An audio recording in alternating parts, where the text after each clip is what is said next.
acá, mucho gusto, 9 grados con ustedes, son todos los cuartos, ¿no? Sí. ¿Todos saben geometría? Bueno, les voy a contar algo de cómo se genera la concepción de geometría y les voy a mostrar una geometría que no son las que ustedes conocen. Uno tiene la sensación de que lo único que hay es geometría euclidiana, está el plano y lo que es el cuarto medio, pero hay mucho más que eso, y la construcción de la geometría se hace a partir de ciertos presupuestos básicos que son los llamados axiomas en matemáticas. Entonces les voy a explicar históricamente en qué consiste esto y cómo ha ido evolucionando con el tiempo. A ver si los entusiasmos para que estudien matemáticas y se dediquen a la investigación de matemáticas. Entonces, en realidad, el curso se llama, perdón, la charla se llama sobre geometría, pero es en realidad sobre geometría y álgebra.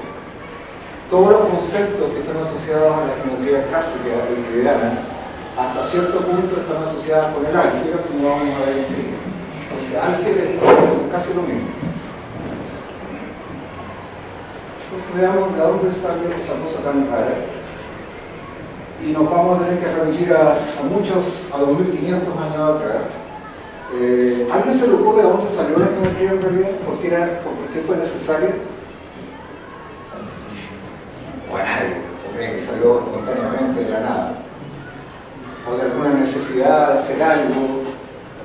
Por ejemplo, cuando uno tenía un territorio, tenía un terreno y quería demarcar, no tenía que usar geometría.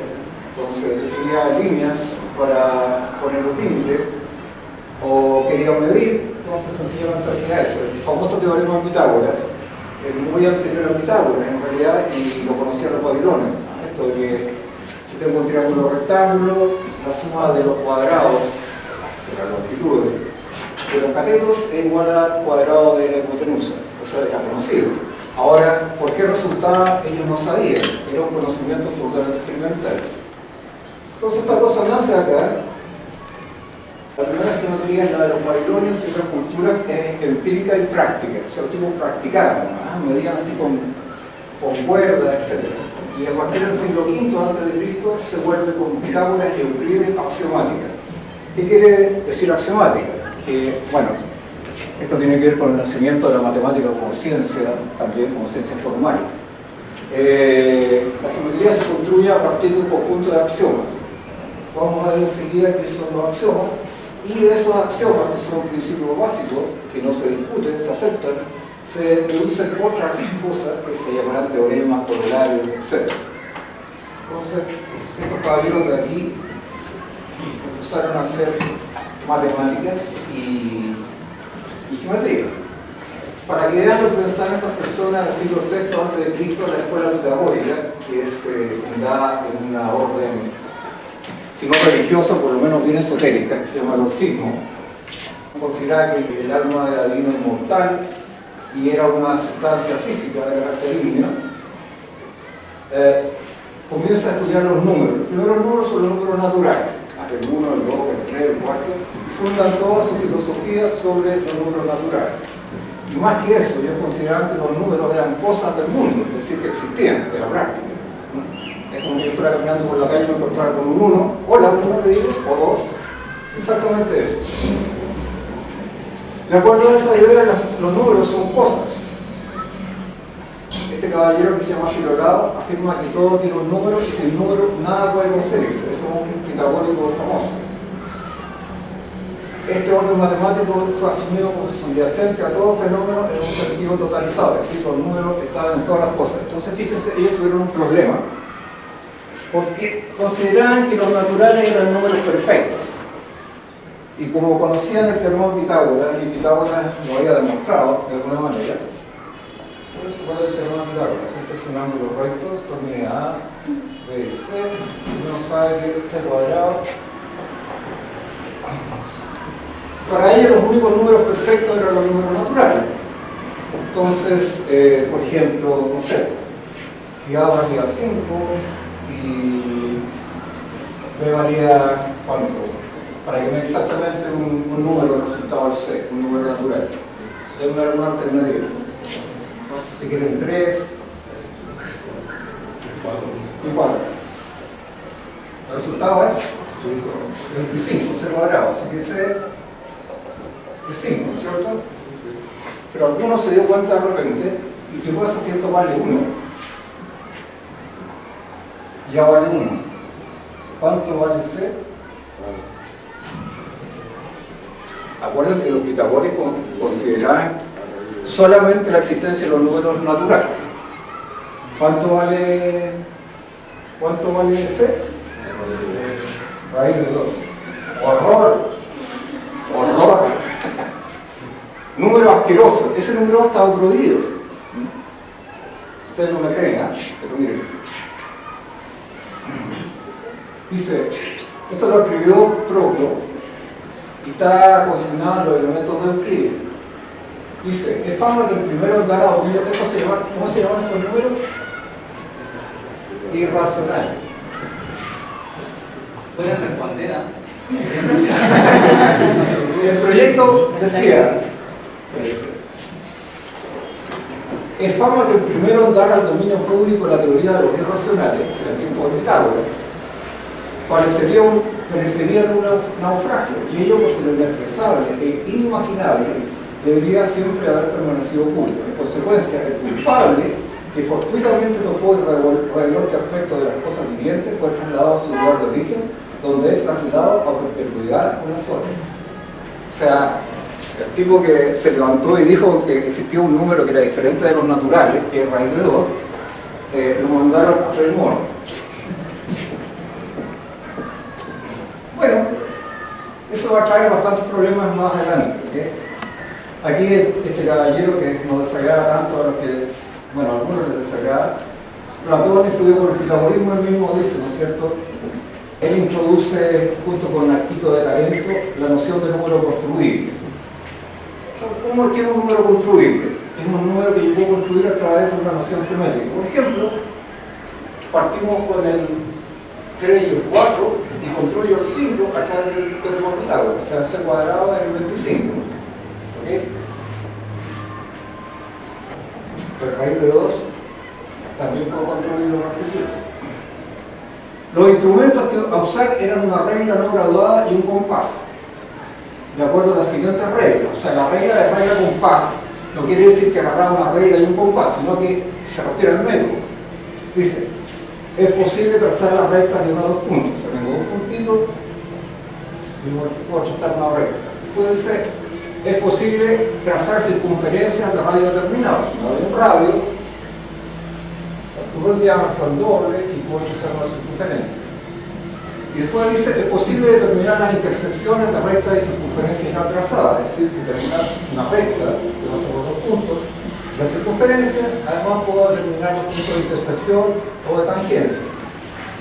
Eso es lo que se llama método de regla de compás. Entonces, si puedo construir números, entre comillas, como aquí, usando cualquiera de estas reglas, eso es lo que se llama el método de regla de compás para construir los números. Ahora van a ver más adelante que esto es bastante restrictivo. Esto permitió a los geómetras griegos multiplicar, dividir e incluso calcular raíces cuadradas y resolver algunas ecuaciones de segundo grado. El hecho de considerar reglas no graduadas se relacionaba precisamente con el error griego a la inconmensurabilidad. O sea, el infinito para los griegos no existía, no lo ha sido tampoco. En este sentido, el hecho de definir unidades y tener que subdividirlas consecutivamente representaba para ellos un problema filosófico profundo. Usando los métodos de regla de compás, Euclides escribe un famoso libro que se llama Los Principios, ¿cierto? Los elementos en realidad, y desarrolla a partir de un conjunto de axiomas, un conjunto de teoremas que van a dominar durante la esfera de la geometría durante milenios, no siglos. Entonces, los problemas más importantes en esta época se referían a la cuadratura del círculo, la duplicación del cubo y la disección del ángulo. Esos son los problemas más importantes.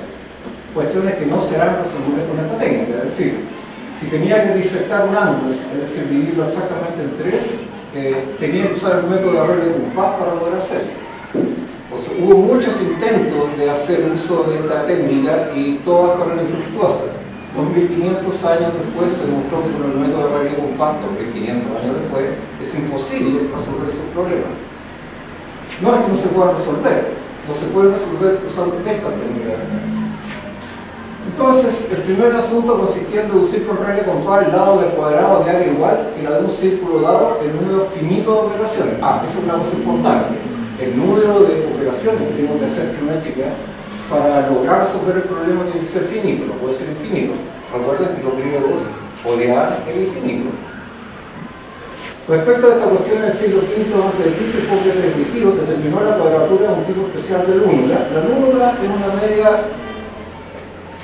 media luna. Es como las medias lunas que venden y que no se come exactamente la misma. Entonces uno quería determinar el área de esa cosa. Y el caballero que te acabo de mencionar lo resolvió, pero en un caso muy específico. Y se obtiene, obviamente, a través de la intersección de los círculos. Por ejemplo, eso también es una luna. Etcétera. Cuando el sol eclipse, por favor, eclipse. Aquí va la luna, aquí está el sol, eso es una luna. Aquí en realidad aquí sería una célula. Pero su solución requería del concepto de curvas mecánicas, ya conocido, lo cual implicaba sustituir la estrategia inmóvil de las proporciones introduciendo la geometría del movimiento que a los griegos no le gustaba. Entonces este caballero lo dejaron callado también durante harto tiempo.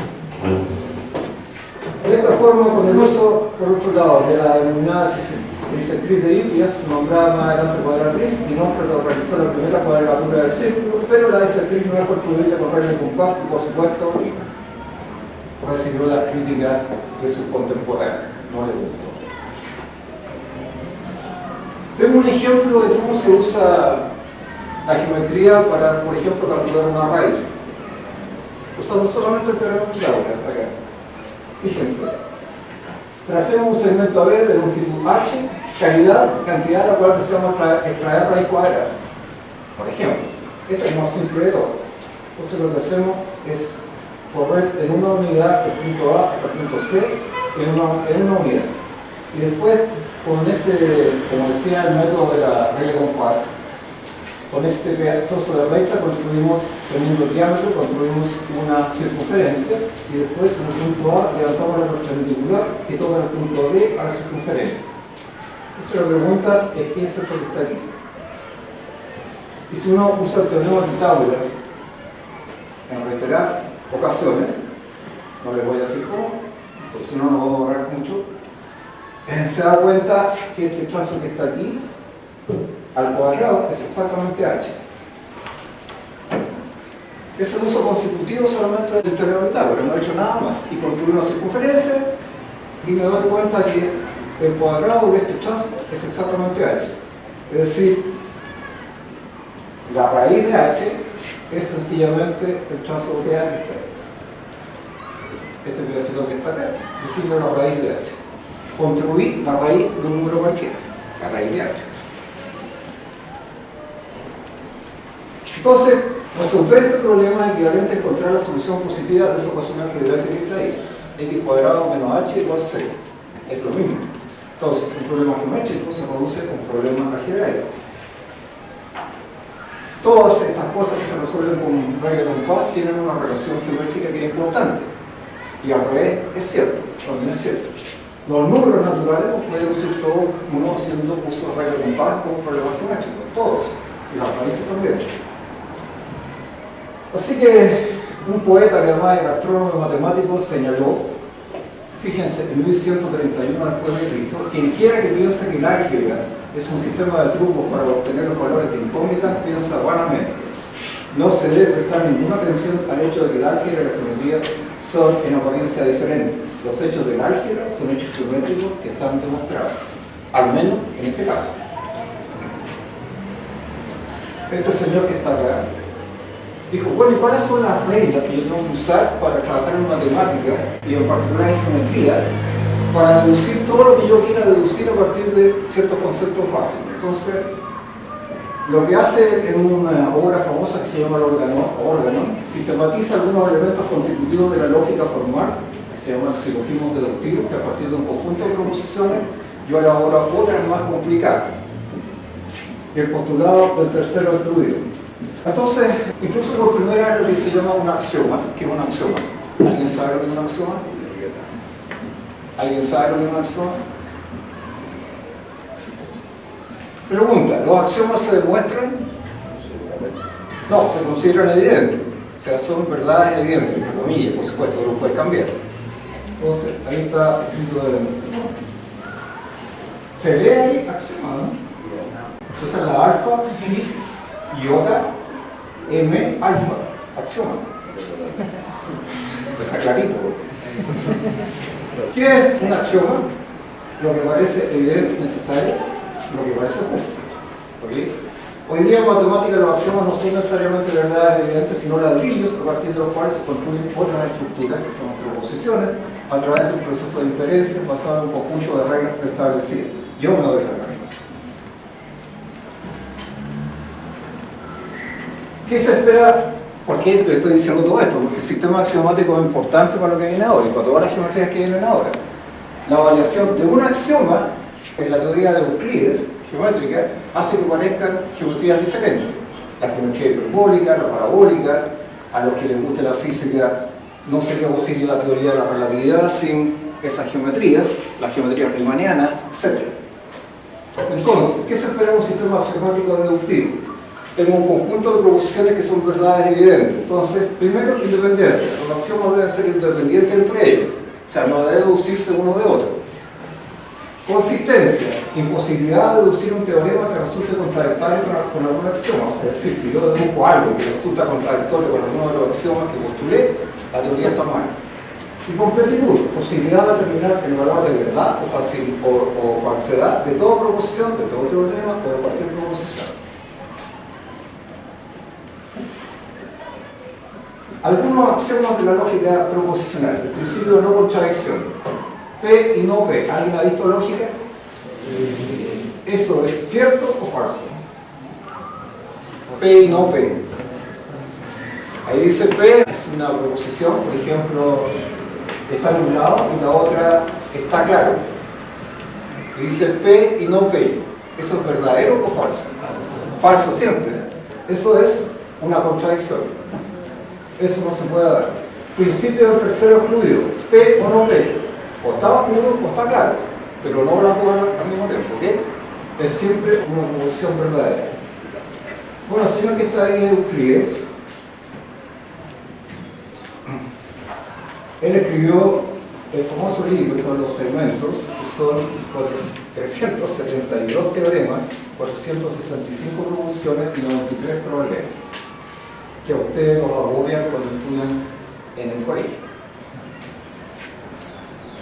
Fíjate que este ya fue como más usado, clasificó los irracionales, cosa que estaba prohibida, pero ya en esta época ya no era tan prohibido, entonces, y como era famoso, no le dijeron nada. Aquí la geometría plana, la proporcionalidad y semejanza de polígonos, la teoría de números, la divisibilidad primo, este caballero lo lleva todo. Definió algunas cosas básicas. El punto es lo que no tiene partes, una línea es una longitud sin ancho, una línea recta es aquella que yace por igual respecto a los puntos que están en ella. Bueno, no nos vamos a escribir, incluso la redacción es un poco extraña para nosotros. ¿Y cuáles son los 5 postulados de la geometría euclidiana? De aquí parte toda la geometría de Euclides, que es la geometría plana. Dados dos puntos se puede trazar una recta que los une, eso lo conocen. Cualquier segmento puede prolongarse de manera continua en cualquier sentido. Se puede trazar una circunferencia con centro en cualquier punto de cualquier radio. Cuarto, todos los ángulos rectos son congruentes. Y quinto, este es el que está el problema. Dice, si una recta corta a otras dos formando el mismo lado de la secante, dos ángulos internos agudos, esas dos rectas prolongadas indefinidamente se cortan del lado en que están dichos ángulos. De otra manera, al no ponerlo tan complicado, porque si lo puso, si tengo una recta y un punto, por ese punto puedo trazar solamente una paralela, una. Dicho de otra manera, eso es exactamente lo mismo. Ahí está. Escrito de otra manera, es eso. Entonces tengo estos 4 axiomas y este quinto. Este quinto va a dar muchos dolores de cabeza. Ahí como está, pues. Aquí están todos como las observaciones. Bueno, aquí un triángulo tiene 180 grados, si se suman los ángulos interiores se suman 180 grados. Todas esas cosas las deduce. Sin embargo, hay gente que dice, bueno, ¿y por qué tiene que cumplirse el quinto axioma? ¿Quién dice que no hay una geometría en donde si yo tengo un punto y defino adecuadamente la recta, recuerden que la recta es una definición. Y yo defino adecuadamente la recta, pueda pasar, por ejemplo, infinitas paralelas. O ninguna paralela. Y además, se preguntaron si el quinto axioma no se deducía de los otros cuatro. Eso también estuvo... Perdieron mucho tiempo y mucho cerebro tratando de demostrar que el quinto axioma se deducía de los anteriores. Y la verdad es que finalmente, fíjense, que esto fue en el siglo V a.C., solamente en 1802 finalmente se acepta la independencia del quinto postulado, o el quinto axioma. O sea, pasó harto tiempo de gente tratando de demostrar o tratando de ver lo que es imposible de ver. Entonces lo sustituyó, cambió el quinto y le puso este. Desde un punto anterior a una recta puede tratarse infinitas rectas paralelas a la dada. Cambió el quinto axioma, lo cambió. Y este caballero que se llama Lobachevsky abajo, siguiendo la idea de esta persona, los cuatro primeros axiomas los mantuvo, cambió el último y debido a que por el punto puede trazarse infinitas rectas paralelas a la anterior, creó lo que se llama la geometría hiperbólica. Y en 1826 Riemann consigue una geometría en donde no hay rectas paralelas, cambiando el quinto axioma. Y eso se llama geometría elíptica. Veamos la geometría hiperbólica. Fíjense en esto. Eso es una silla montada. ¿Cuál es la gracia de la teoría de la relatividad general? ¿Alguien sabe? ¿Alguien sabe relatividad física? ¿No lo han visto alguna vez? La teoría de Newton no es una teoría geométrica de la realidad, la teoría general de la relatividad sí lo es. Entonces dice que la masa de un objeto altera el espacio. Por lo tanto, cuando yo me estoy moviendo en el espacio y hay un objeto, la distancia más corta entre dos puntos no es la recta euclidiana, sino que es una curva diferente que se llama geodésica. Entonces, suponga que el universo fuera una silla de montar. Por lo tanto, lo que yo tendría que considerar rectas son cosas como esta. Hay un punto y esas son las rectas. Entonces, imagínense que tiene la recta acá. Esa. Y este es el puntito. ¿Cuántas paralelas puedo pasar por ahí? Esto se llama recta. Acá está el punto. Fíjense, puedo pasar esta, o esta, o esta. Ninguna toca esa de allá. ¿Sí o no? Y los cuatro axiomas anteriores, todos se cumplen. Solo cambió el quinto. Otra cosa interesante. Si eso es un triángulo, arriba de la silla montada, es un triángulo. Estas son las rectas, ¿cierto? 1, 2 y 3. Supongamos que pongo una tangente y un ángulo alfa 1, aquí pongo otro alfa 2 y aquí alfa 3. En la geometría euclidiana, ¿cuánto suman los ángulos internos del triángulo? ¿Cuánto suman los ángulos internos en esa geometría? ¿Más que 180 o menos que 180? ¿Quién me dice? Intuitivamente. Menos, ¿cierto?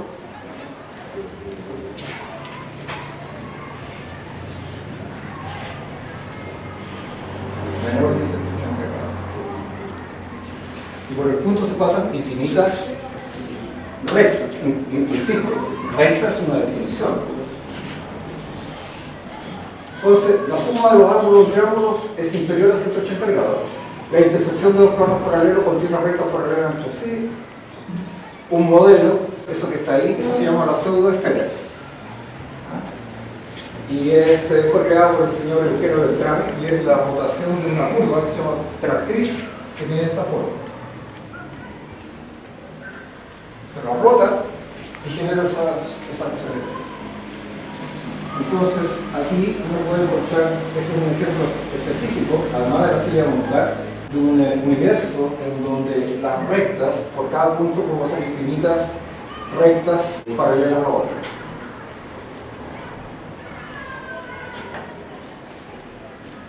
Ahí se definen los puntos, que es lo que es un punto. Un punto en la pseudoesfera, una línea que pasa por la B, la curva más corta sobre la pseudoesfera, que es una B, es decir, la curva geodésica. Es una recta. Y la distancia entre los dos puntos es la longitud de la línea que los une, pero sobre la superficie. Y si cambiamos el quinto axón, otra vez, cambiamos otra vez. O los otros cuatro los dejamos igual.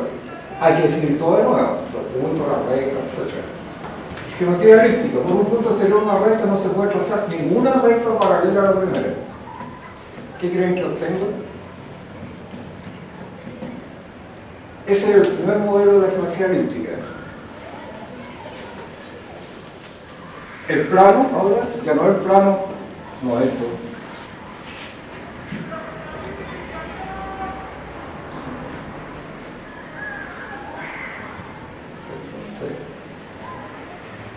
Es una superficie esférica. El punto es un par de puntos diametralmente opuestos a la esfera. La recta es un círculo máximo sobre la esfera, es decir, una línea geodésica que une dos puntos. Dos rectas siempre tienen un punto común, por lo cual desde un punto exterior a una recta no es posible trazar ninguna paralela. No, va a ser bonito, porque no va a demorar mucho, me quedan 15 minutos por estilo. Las rectas son ilimitadas, pero su longitud es finita y siempre la misma, y la suma de los ángulos de un triángulo es siempre superior a 180 grados. Geometría euclídea es un triángulo de geometría euclídea. Geometría hiperbólica es el triángulo de una geometría hiperbólica. Geometría elíptica es un triángulo en la geometría elíptica.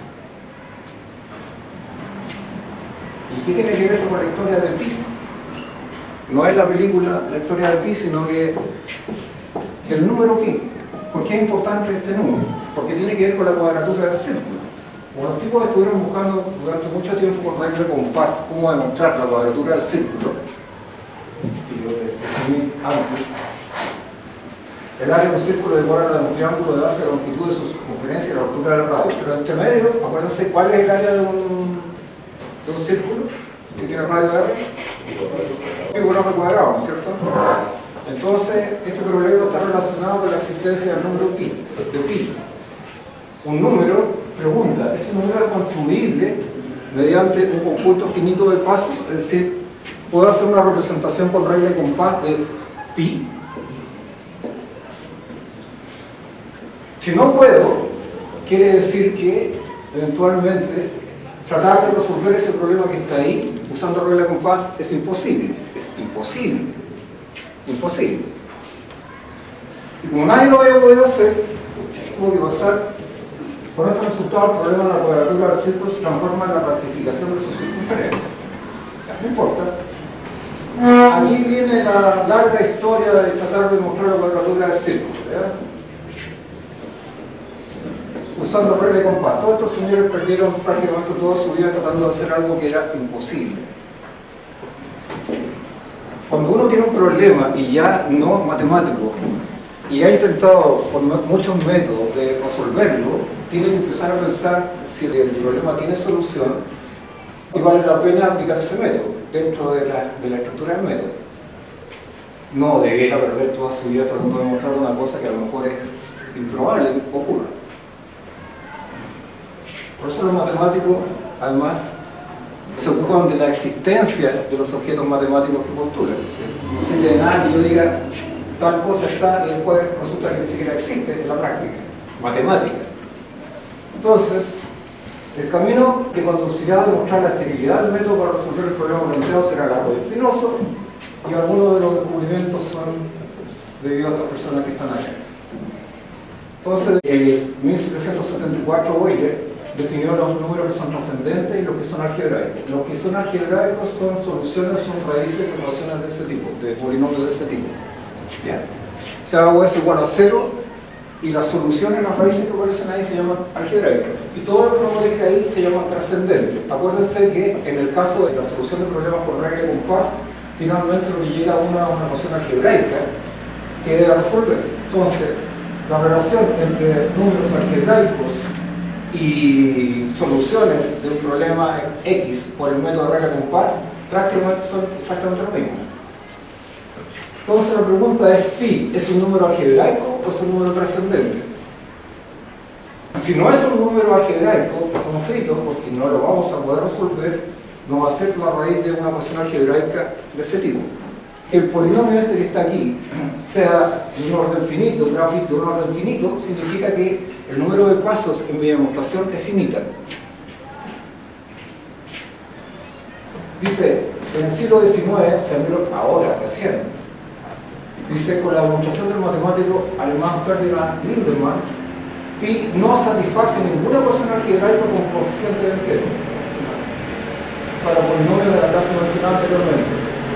O sea, pi no es un número algebraico y por lo tanto es imposible obtenerlo por el método de Rayleigh-Compás y por lo tanto es imposible demostrar la cuadratura del círculo usando el método de Rayleigh-Compás. Por lo tanto, durante 2500 años los tipos se devanaron los sesos inútilmente para demostrar una cosa que no se podía demostrar con ese método. Mire, en 1844 Liouville demostró la existencia de los números trascendentales, que una cosa que Euler haya dicho que lo que estaban, que estas cosas serían trascendentales y algebraicos, es una cosa, pero una diferente es demostrar que por lo menos hay un número trascendental. Bueno, pi es un número trascendental. La demostración de Lindemann equivale a decir que pi es un número trascendente y por lo tanto no puede ser construido con el método de Rayleigh-Compás. Por tal motivo tampoco es posible obtener la cuadratura del círculo por extraño. La búsqueda de la cuadratura del círculo duró 2400 años. Ese es el lapso que transcurrió entre la formulación del problema y su solución. Negativa. No es posible resolverlo con el método de Rayleigh-Compás. Sin embargo, esto no quiere decir que el mismo no haya sido abordado con éxito haciendo uso de otros procedimientos. Pero como los libros eran tan porfiados, no le gustaban infinito y tuvieron tantos problemas ideológicos para introducir un método matemático, sencillamente esto se postergó ni más ni menos que prácticamente 2500 años. Bueno, acá hay otras cositas, en muy poco tiempo, me gustaría que me hicieran preguntas y aquí queda poco. Para los que están viendo, bueno, la geometría tiene muchas variantes de arriba para adelante. Las geometrías riemannianas fueron muy prolíficas, insisto, esas teorías y estos modelos matemáticos fueron previos a los grandes descubrimientos físicos de la primera mitad del siglo XX y sin ellos habría sido imposible la mecánica cuántica y la teoría de la relatividad. Habrían sido impensables ambas. O sea, los matemáticos hicieron las cosas antes que los físicos. Sin los trabajos de los matemáticos, los físicos se habrían quedado sin herramientas. Aquí tiene una superficie de Riemann, estas son superficies suavecitas, localmente se parecen a un plano. ¿Qué gracia tiene esa botella? Esa es la botella de Klein. ¿Alguien me puede decir?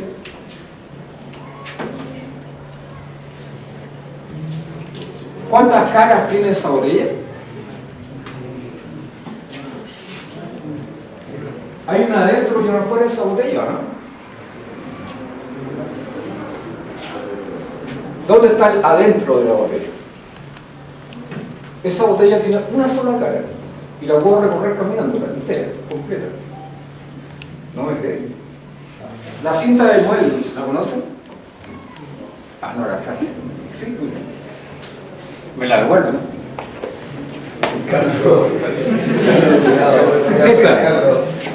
Bueno, no le miren eso, se supone que es infinitamente delgada. Si tú la recorres entera, tiene una sola cara. La estoy viendo.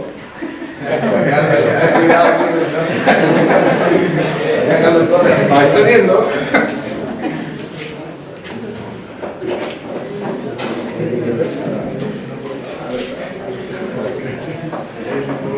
Bueno, después viene la geometría cartesiana. Esto es muy importante porque para desarrollar la teoría, todas las teorías posteriores, fue necesario que Descartes definiera la geometría cartesiana. Es decir, de aquí para adelante la geometría se volvió un asunto muy serio, ¿cierto? Esto todos los molestan, ahí tienen la geometría cartesiana de vectores, etc. Esto para allá y a otro materia. Todo es geometría, aunque ustedes no lo crean. La mecánica cuántica como modelo matemático es un modelo geométrico. La relatividad también es un modelo geométrico. No hay nada que no tenga geometría. Consultas. Fue cortito. ¿Nunca había interesado investigar más de la geometría? A mí es que no es mi tema, pero no, es que yo uso geometría. No, lo que yo hago es un sistema de partículas. Entonces en realidad es una línea, es una frontera entre la matemática y la física. Se llama física matemática. Entonces, ¿qué hace un físico matemático? Un físico matemático toma los modelos que desarrollan los físicos y les dan fundamentos matemáticos. Entonces hubo que desarrollar toda una teoría que se llamó teoría de distribuciones para poder darle fundamento a esta idea loca de Dirac. Por eso te digo, independiente que a mí me guste la geometría o no me guste, trabajo con geometría. Todos los espacios matemáticos sobre los cuales trabajo son modelos matemáticos. Y más todavía porque no es física de partículas clásica, sino que es física de partículas cuánticas. O sea, son cositas muy chicas que tú no ves. Tienen una longitud de 10 elevado a la menos 16. O sea, casi uno, si fuera un griego, diría que eso no existe. Pero están ahí porque tú las puedes determinar por sus efectos. ¿Cómo se determina la existencia de una partícula elemental a todo esto? ¿Se les ocurre, no? ¿Puedes ver una partícula elemental? A la 10 sí se puede. Todas las cosas son efectos. La gravedad es un efecto sobre nosotros y la determinamos, estamos pegados aquí por la gravedad. Si meto la mano al enchufe y me da un golpe corriente, eso se llama electromagnetismo. Las interacciones fuertes, que son las que mantienen a los núcleos unidos, y en particular a los quarks, que son los constituyentes de los protones y los neutrones, esas no se ven. Eso hay que determinarlas de otra manera. Y la gravedad también.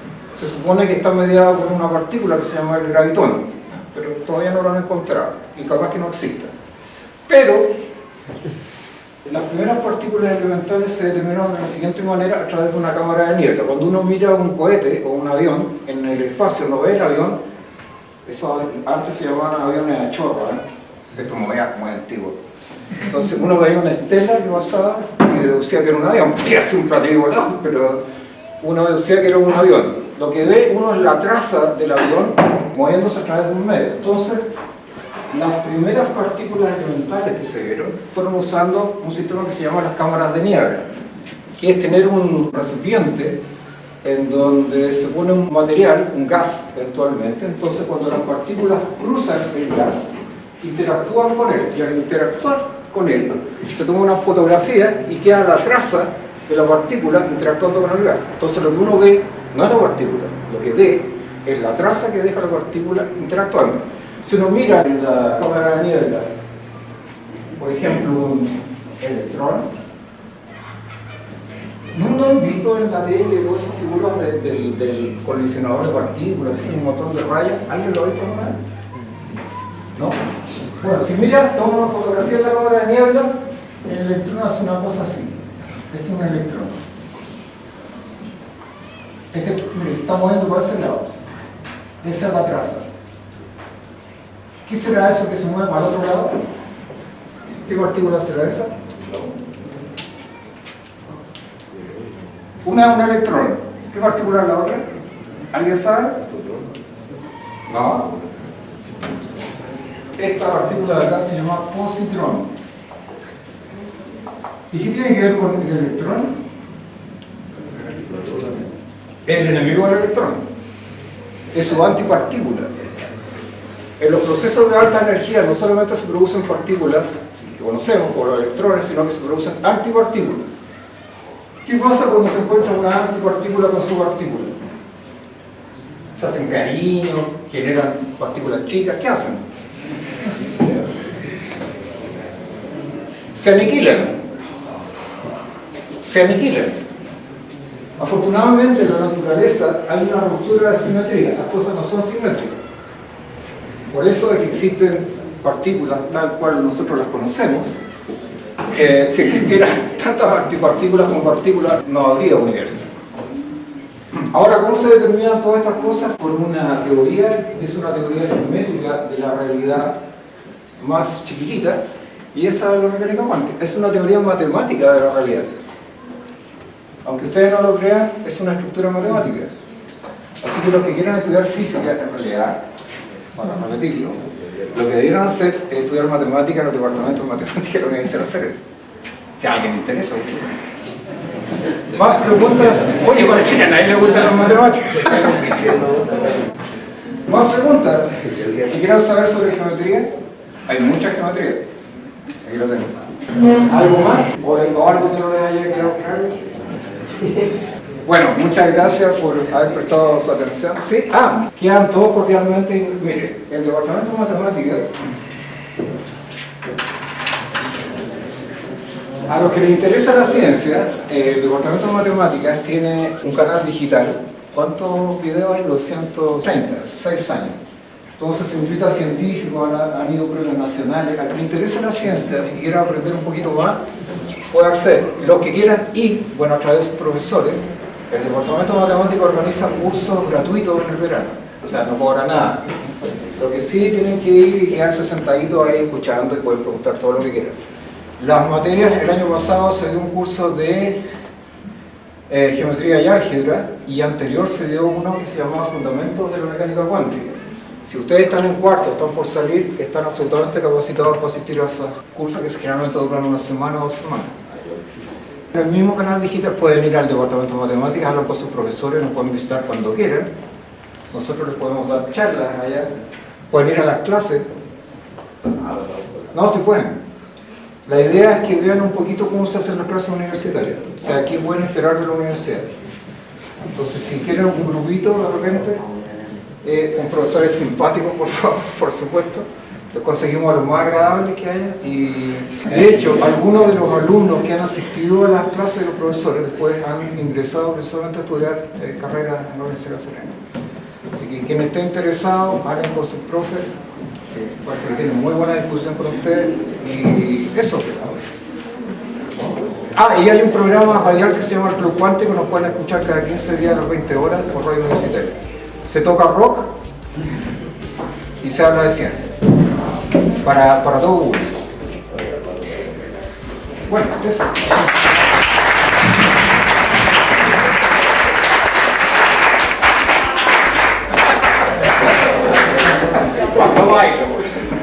Vamos a dar un pequeño reconocimiento por su tiempo y la buena disposición que tuvo. También.